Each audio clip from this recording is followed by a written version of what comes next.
Kettle, kettle का अर्थ होता है केतली। केटल, केटल का अर्थ होता है केतली। आइए हम कुछ एग्जाम्पल से केटल का अर्थ जान लेते हैं। She boils water in the kettle, she boils water in the kettle. वह केतली में पानी उबेलती है, वह केतली में पानी उबेलती है। लीड, लीड का अर्थ होता है ढक्कन। लीड, लीड का अर्थ होता है ढक्कन। आइए हम कुछ एग्जाम्पल से लीड का अर्थ जान लेते हैं।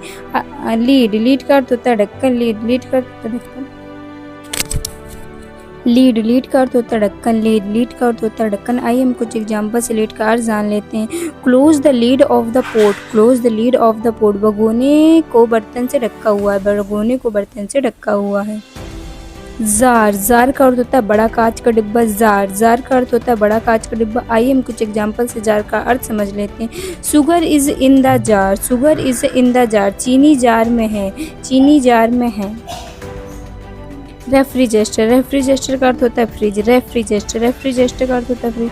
आइए हम कुछ एग्जाम्पल से रेफ्रिजरेटर का अर्थ समझ लेते हैं। This refrigerator is so expensive, this refrigerator is so expensive. ये फ्रिज बहुत महंगा है, ये फ्रिज बहुत महंगा है। रोलिंग पेन, रोलिंग पेन का अर्थ होता है बेलन। रोलिंग पेन, रोलिंग पेन का अर्थ होता है बेलन। आइए हम कुछ एग्जाम्पल से रोलिंग पेन का अर्थ समझ लेते हैं। Mother is a rolling chapatis with a rolling pin, mother is a rolling chapatis with a rolling pin. माँ बेलन से रोटी बेल रही है, माँ बेलन से रोटी बेल रही है। Subscribe the my channel, follow, thank you.